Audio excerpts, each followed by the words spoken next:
online what was happening, I think nimekuwa na pose kama 3 or 4 weeks ago. We had a very in-depth analysis on so many things that is in the yake. Na there are things ni kama alikuwa anajua zinaweza kuja ku happen because after a conversation in him understand he knows there are things which zinaweza happen. So when he was arrested, which nowadays is really hard. Was he really arrested? Yeah, he was. Okay. Even catch bail. Okay. Because unajua nowadays wacha niambie kitu moja.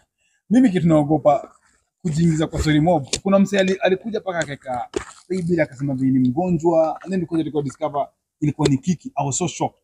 So siku hizi paka I think nimezeeka sana ama I don't know what happens because there are some people who do things but time unaanza kufollow up unapata ni msee anataka kutoa ngoma ama ni msee anataka tu kutrend ama so before you involve yourself you have to take time. So if you guys have confirmed that ilikuwa ni true then it's quite unfortunate. And alikuwa arrested because of what? Cyberbullying. Cyberbullying. Yeah, he released a song dissing Diana Bati. Oh. Yeah. Unfortunate, man. That's really unfortunate. Because nimesikia story mingi mara aligonga mtu mara ikashinda. So which is which? You get, yeah? So that is very unfortunate because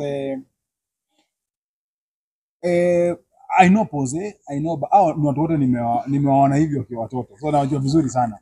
And I will say it's quite unfortunate because tukishafika hapo I think tunafaa ku reach a point whereby watu industry the things maybe you can just sit down and earn them out.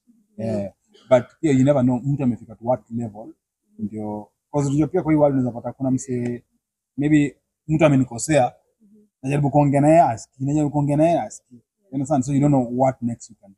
It's quite unfortunate for both of them. I don't know the real story, so I'll not go in depth to dissect the whole story na Julia hapa. But I always believe Willy Paul is one of the most talented Kenyan artists. So when I see some things happening, me usikia uchungu because nakumbuka the raw Willy Paul, the raw one, the one before kwa superstar, the way the guy alikuwa na DJ, the way the guy alikuwa anaandika songs, alikuwa anaandika vitu nashindwa mtu ni mnoma. And apart from that, he's a holistic artist. You know, there are very few artists who can dance, choreograph, sing, perform, have an image. You understand? All those things in one artist is really hard.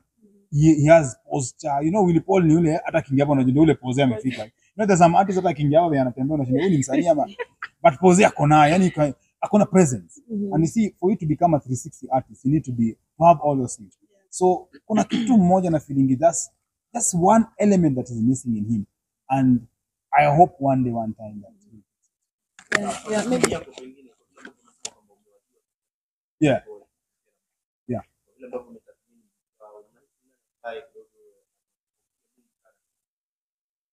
You know, music is very interesting, yeah? Sometimes muziki kwangi the most talented ndio upenya. Sometimes inakuanga because vile nimesema Willy Paul is the most talented artist, one of the most talented artists you know in this country. And mtu mwingine akitaka kunipinga niambie ni mgani mwingine anasema Pose is one of those guys mimi najua. He'll perform, he'll sing, he'll dance. Akona presence. Unajua vitu zenye ni ngumu sana upate in one person. Baha has one thing we call business acumen. Unaelewa? You know, in life you have to overcompensate in something. If you're missing something, there's a way you need to compensate with something else. Unaweza kuwa hauna kama mimi sahi hapa. I remember that enzi zetu watu walikuwa wananicompare na Jimmy Gate. But Jimmy Gate has vocal prowess that means he's a hit. I can't sing like Jimmy Gate to that level. So watu walikuwa wanacompare na shindwa, mimi Jimmy Gate anaweza cheza piano, acheze guitar, anaimbe. Mimi naweza cheza tu vuvuzela bro. Sasa if you compare me with Jimmy Gate at that time ilikuwa inanishangaza sana because I knew that I don't have the same vocal prowess but I can overcompensate by the virtue that I lack something in that end and do something. So mimi naye nilikuwa na the same thing. I had the business acumen. I knew how to talk to corporates, I knew how to approach corporates, and I knew how to advance my skills that you can't depend only on the industry but you can extend it to the corporate world and even to the government. That's why ukiangalia vizuri vitu zangu zinakuanga more I deal more with corporate and government in so many of the things. Yeah, so the demand, just to finish up, maybe what word of advice would you give Willy Paul following his controversies that have been following him. And other than that, maybe apart from Malaika project, what other projects are you working on? For Pose, I think as a brother, and founding a project at his studio. We had a conversation, a very long conversation, me, him, and TBD. And I spoke to him. Ile unajua unaongea na mtu one on one, heart to heart, the reality of life. I spoke to him, and it was very candid conversation. And even after I watched TV, that what I mean, I spoke to him and I gave him advice.